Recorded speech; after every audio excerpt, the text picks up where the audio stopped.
ऐसे ही माले वरासत दबा लेना।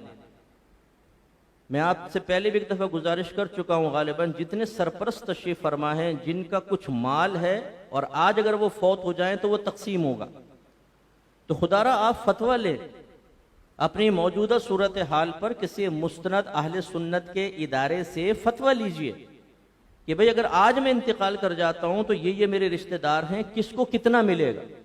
वो फतवा लेकर अपने घर वालों को दें कि अगर मुझे कुछ हो जाता है इसको पढ़ना। खुसूसन जिन साहब की 2 बीवियां हों और 1 से 4 और 2 से 6 बच्चे हैं, जरूर ले, वरना आप दुनिया से रुखसत हो जाएंगे और इसके बाद जो फिर एक दूसरे के गरीबान पकड़ के नाक पे घूंसे लग रहे होंगे, वो उसकी खबरें आपको कब्र में मिलेंगी और आपकी रूह तड़पेगी कि ये हुआ क्या। इन्हें दुनिया के माल के लिए हमने खून सफेद होते हुए और रिश्तों को खत्म करते हुए और तकद्दुस को पामाल करते हुए एक दूसरे के गरीबान पकड़कर छोटे भाई को बड़े भाई के मुंह पर थप्पड़ मारते हुए देखा। तो अब ये जब हम अपनी औलाद को, अपने घर वालों को ये नहीं सिखाते तो नतीजा क्या निकलता है, इंतकाल होता है, लूट मार मच जाती है। एक बेटा घर में रहता है, बोलता है मैं तो इसको छोड़ूंगा नहीं, फिर उसकी बीवी कान में कहती है तुम ये क्यों नहीं कह देते कि अब्बा जान मेरे नाम कर गए थे, मुझे कह गए थे। वो झूठ बोल देता है अब्बा जान ने मरने से पहले मुझे कहा था बेटा ये मकान तेरा है, अब अगर तुम मुझसे लोगे अब्बा की रूह को तकलीफ पहुंचाओगे, चाहते हो? अगर नहीं नहीं बस मेरा हो गया। अरे भाई इस तरीके से नहीं होता। ऐसे अगर आप अपनी बहनों से उनसे पूछें कि भाई तुम्हें अब्बा की वरासत चाहिए, बहनों ने मुरब्बत में कहा नहीं नहीं भाई तुम ही रख लो, छोड़ दो, अल्हम्दुलिल्लाह रब्बिल आलमीन अला कुल्ली हाल गई। हालांकि तकसीम से कबल कोई वारिस अपना हक मुआफ कर ही नहीं सकता है, और फर्ज कर लें अगर बहनों ने कर दिया हो, लिख कर भी दे दिया हो, वो दोबारा उसका मुतालबा कर सकती है कि भाई हमें तो दो। अब ये क्या वरासत दबा कर बैठे हुए हैं, खा रहे हैं।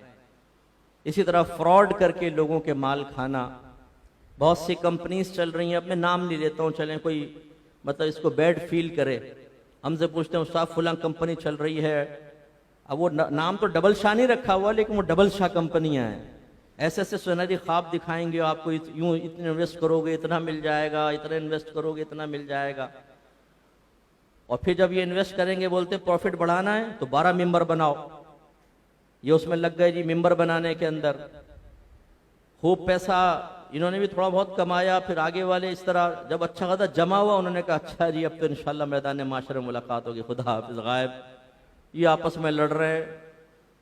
कितने लोग इस तरह लूट चुके हैं। लेकिन हमारी कौम ये कहती है कोई जो हमें लूटने वाला हो, हमें लालच में मुब्तला करके हमारी जेबें खाली कराने वाला हो, तो ये इस तरीके से। इसी तरह रिश्वत लेना, ये भी बातिल तरीके से माल खाना है। झूठे केस बना देना, बाद वक़्त हम दूसरे का माल ऐंठने के लिए झूठे केस बनाते हैं। इसी तरीके से अगर आप एम्प्लॉई हैं और सही वर्क नहीं करते हैं, काम चोरी करते हैं, वक्त पे नहीं पहुंचते, वक्त से पहले भाग जाते हैं, और फिर आप तनख्वाह ले रहे हैं पूरे वक्त की और पूरे काम की, तो जितना वक्त आपने नहीं दिया उसकी तनख्वाह, और जितना आपने नाकिस काम किया उसकी तनख्वाह, या काम ही नहीं किया, पहुंचे लेकिन काम नहीं किया, इसकी तनख्वाह हराम है। और ये बातिल तरीके से आपने गोया के पैसा ले लिया। इस तरीके से हमें बचना चाहिए। ऐसे ही बाद वक़्त बैंक अकाउंट वाले, बैंक ऑफर करता है कि आप इतना पैसा हमारे बैंक में रखवाएं, आपको क्रेडिट कार्ड या डेबिट कार्ड देंगे, आपको डिस्काउंट मिलेगा, फुला जगह से परचेजिंग करें इतना डिस्काउंट, फुला मार्केट में जाएं इतना डिस्काउंट, फुला रेस्टोरेंट में जाएं इतना डिस्काउंट। ये जो आप डिस्काउंट ले रहे हैं ये शरअन जायज नहीं है, इसलिए कि जो आपने बैंक में पैसा रखवाया है इसकी शरई हैसियत कर्जे की है, क्योंकि बैंक उसको बाकायदा यूज करता है, ये अमानत भी नहीं है, कर्ज है, और कर्ज के ऊपर आप जो भी नफा लेंगे वो नफा सूद होगा। बाद वक़्त तो इसमें लिमिट बयान करते हैं, इतनी लिमिट तक अगर आप अमाउंट रखेंगे तो फिर आपको बेनिफिट्स मिलेंगे, हम वो अमाउंट। इसी तरीके से ये कॉलिंग कंपनियां जो होती हैं ये आपको ऑफर करती हैं कि इतना अकाउंट में पैसा रखवाएं, इतने एमबीज फ्री, इतने मिनट फ्री, इतने एसएमएस फ्री। हमारे नौजवान फ्री के लफ्ज देखते ही फ्री हो जाते हैं, फौरन इनकी वो रग फड़कती है कि जी रात को 2 बजे से 5 बजे तक आखिर तपस्या करनी है, इतनी यात्रा करनी है साहब, इतनी बड़ी हमें वो जुलेखा और लैला इंतजार कर रही है, उसके लिए कोई ना कोई पैकेज तो करवाना ही करवाना है, वो अपना अकाउंट में रखवाए और फटाफट कर रहे हैं। ये वो आपका माल बातिल तरीके से खा रहे हैं और आप भी इसी तरीके से। जो भी आप पैसा कर्ज के तौर पर रखवाते हैं उस पर जब आप नफा लेते हैं वो सूद होता। ऐसे कोई भी ऐसा प्राइस बॉन्ड कि जिसको परचेज करने पर आपको पर मंथ कुछ ना कुछ, रखने पर ही कुछ ना कुछ मिलेगा, वो भी सही नहीं है, वो सूद के जुमरे में आता है। इसी तरीके से एक होता है ये जो गिरवी रखने का मामला होता है, रहन रखने इसको अरबिक में कहते हैं। मैंने इनको कर्जा दिया 5 लाख रुपए, अब मैं कहता हूं कि भाई कोई गारंटी, इन्होंने कहा मुफ्ती साहब ये मेरी दुकान आप रख लें, जब मैं पैसा दूंगा मैं ले लूंगा। अब मैं उस दुकान को किराए पे चढ़ा देता हूं कि ठीक है जब तक तुम पैसा नहीं देते मैं किराया खाता हूं। अभी जो मैं किराया खा रहा हूं इस रहन के ऊपर, ये कर्ज के ऊपर ही नफा है, ये हराम और गुनाह है कबीरा। बिल्कुल मतलब ये कि ये हराम अपने पेट में उतारना। तो ऐसी बहुत सारी मिसालें हैं कि हमारे यहाँ सिर्फ पैसे की मिकदार देखी जाती है, उस पैसे के हुसूल में आसानियां देखी जाती हैं, ये नहीं देखा जाता कि अल्लाह उसके रसूल इससे राजी हैं या नहीं।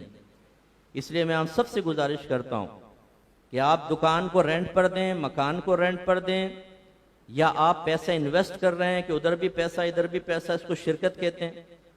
उधर सिर्फ मेहनत आपका पैसा, इसको मुदारबत कहा जाता है। कोई भी ऐसा आप माली मुआमला करें, पहले उस पर किसी अच्छे आलिम दीन, अच्छे मुफ्ती साहब, और आपके यहाँ तो माशाल्लाह अहले इल्म मौजूद हैं, उनसे आकर राय तलब कर लें कि ये गलत तो नहीं है, ये हराम तो मैं नहीं कर रहा हूं।